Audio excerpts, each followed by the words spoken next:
Hey YouTube, it's ICU, and today I'm going to show you guys how to root your Kindle Fire. If you don't know what rooting is, it basically gives you super user access, and you can then install third-party applications that you wouldn't be able to install and fully customize your device. So just a quick example, I have a regular Android interface here that I can bring up. It looks like a typical Android device, as you can see. I also have access to the Android marketplace, and I can download and install regular Android applications, and they work just fine. So that's just one quick example of what you can do with a rooted Kindle Fire. Now I'm going to show you how to actually do it. You will need a Windows-based machine. If you don't have one, then you can install it inside of a virtual machine. I've tried the Mac method. It does not work correctly because it doesn't recognize the Kindle properly. So once you have a Windows machine, you can continue, and what you need to do is tap up here in the right hand corner and then go to More.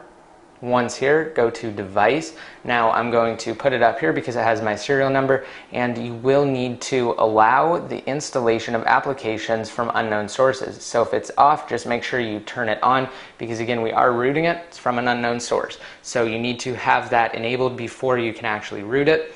And once you've gotten that out of the way, you can come back over here to your Windows computer, and you will need to download the actual SDK for Android, and you'll also need to download Super One Click, and I will have links to those down below in the post that I have in the more info.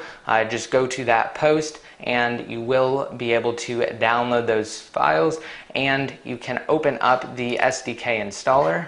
Just hit yes when it prompts you. Hit next, and then right here it will automatically check to see if you have Java SE Development Kit installed. If you do not have it installed, you do need to have it installed prior to the installation of the Android SDK tools. So you can just hit the button that it gives you right here to actually bring up an internet window, and you can download it from there and then install it.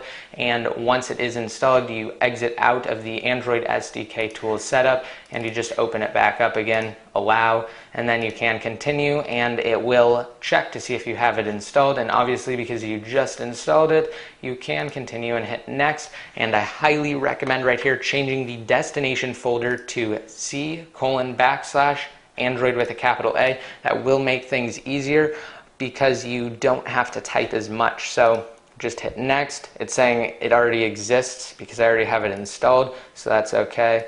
And then you just want to install it. Once it is installed, you can bring up the Android SDK. It should automatically ask you if you want to bring it up. If not, you can search for SDK in the start menu, and you can bring it up that way. Now every single time you open it, it will just check and it will download the packages, or actually just load the packages. We need to download the ones we want. So make sure you uncheck Android 4.0, because the Kindle Fire isn't an Android 4.0 device. It is a 2.33 Gingerbread based device. So just select Android 2.3.3. and then hit install 6 packages, and then once you hit that, make sure you click accept all, and then you can hit install. Now I already have the packages installed, so I don't have to do that. And once you have them installed, you can continue. You might get something saying that ADB needs to restart. If you do, just hit yes, and you can continue with this tutorial. And then you need to scroll down and select Google USB driver package. Now that does need to be installed, and once you have all of those things installed, you can exit out of the Android SDK manager. I'm just going to hit OK to exit out of that.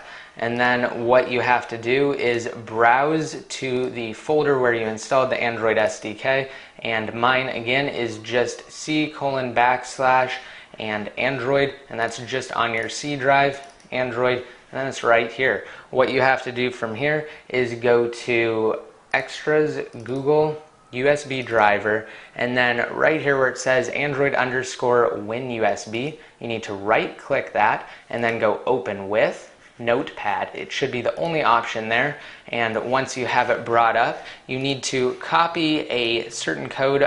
Again, that is in the post that's down below in the more info, and you need to find this line of text right here. Let me get this window in view. You need to find this line of text. It's Google ntx86, and it won't look like mine right here. It will look like this. What you need to do is put your cursor after that text that I told you about, and then hit return and paste in the code that is needed. Also, you'll have to do that for this one right here. It's google.ntamd64. So it's just the same thing. What you want to do is just hit return right after it and then paste it in. And you can hit file and then save. Once it's saved, you can exit out of that, and we will have to actually do something else. We're going to have to enable hidden files so we can actually see them, and to do that, just go to your path bar right here, delete whatever's in there, and then type in the %, user profile %, user profile is all caps by the way, and then hit return. That will just take you to the basic part of your user profile here, and you can hit organize and then go to folder and search options, view, and then right here you need to check off show hidden files, folders, and drives. It should be don't show by default. You need to make it show, hit apply, and then hit OK, and then you should see .android right here. If you don't see that or you navigated away from this folder, you need to type in the same thing, the %, user profile, all caps, and then the %, hit return, and then you will be at your user profile, and you can go to that .android folder right here, and then you need to take this folder, or this application, or actually it's just a configurable setting, sorry, and right click on it and then go open with Notepad, and then whatever is here you need to delete it. So mine basically just talks about third-party USB vendor ID list, and again, delete it because we need to add our own vendor ID, and you just paste it in there, and it's down below on that post that is in the more info, and then hit file, save. So once you have that updated, you can actually close out of it and you can plug in your Kindle. So I have my Kindle right here. You need to plug it in via micro USB. If you don't have one, you can pick one up. I'm just using the one that came with my HP touchpad. Once it's plugged in, you will be able to continue. Now mine's just asking me what I want to connect it to because it's a virtual machine, so I'm going to select Windows. Once it's connected, you need to close out of everything and search for Device Manager inside of the Start menu. Once you have Device Manager opened up here, you will see it under Other. Now mine isn't under Other because I already have updated the drivers, but let's just pretend it is. Mine's actually up here. You need to right click on it and then go Update Driver Software. And then you have to go to Browse My Computer for Driver Software and then hit Browse to find the file path. And again, you're going to go to your computer C drive, scroll down here, go to Android, and then inside of Android, what you need to do is go to Extras, so scroll down, Extras, and then Google, and then hit OK. And then let's hit Next, and it will browse for it. Now I already have it installed, but it should say that it can't verify the publisher, and you just hit install anyway, and you will get something that looks similar to this. It will say Android Composite ADB interface. So you can hit close, and then you will see your Android device right here under the Android phone tab. Even though it's not a phone, it doesn't really matter. If it's there, you will be able to use it and you will be able to root it. So now that we have that out of the way, that is the absolute hardest part. What you have to do now is open up Command Prompt. If you don't know what Command Prompt is, it's super easy to open it. You just go to the Start menu and then type in CMD and then open Command Prompt, and we will need to type in the following code: CD space / and then hit return. Now this basically is just targeting your C drive, and then do CD space capital A and then NDROID D for Android, and that could change depending on where you selected the install destination for the Android SDK tools. But again, because I told you guys that you should have it at Android, I'm assuming that that's what you did. And then you hit next to select the Android folder.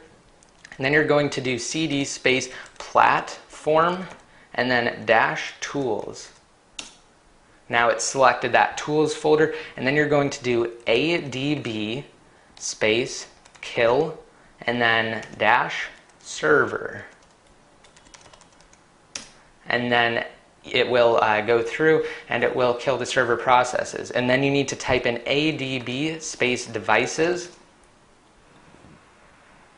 And it actually shouldn't look that long, but for some reason it did for me. It should just say list of devices attached, and it should just give you a number, and then it should say space device. So I don't know why it actually did that for me, but it shouldn't do that for you. And once you've done that, you can close out of command prompt. We're done. We basically have the Kindle Fire mounted correctly, and then from there, like I said, you will have to download Super One-Click version 2, and you can do that again because I have a link to the download down below.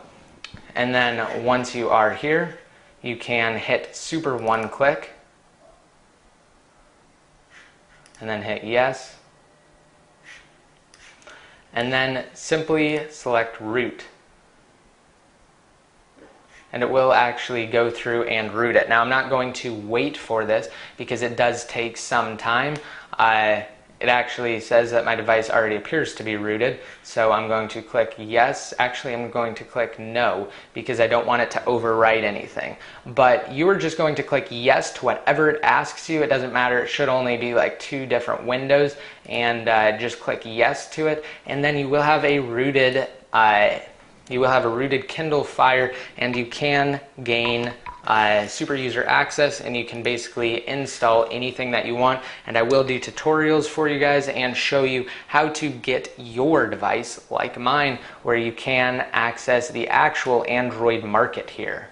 So I hope you guys liked this video, just showing you how you can actually root your Kindle Fire. And again, I have the full written instructions down below on the post, so make sure you go to that post. It has everything written out and it's extremely detailed, and it is definitely a necessity because you will not know what to type in otherwise. I hope you guys liked this video. Remember to rate it up if you did, and if you guys want to enter the All Things Apple giveaway, rate it up, like I said, and also favorite it, and leave a comment down below in the comment section with the phrase All Things Apple giveaway, and you will be entered for a chance to win either a brand new unlocked iPhone 4S, an iPod Touch, an iPod Nano, or an iPod Shuffle. But first you must meet the prerequisites, so I will have a link to the video describing the All Things Apple giveaway, and you can get all of the information there. So like I said, I hope you guys like this video, and I'm looking forward to making more videos on the Kindle Fire. And until then,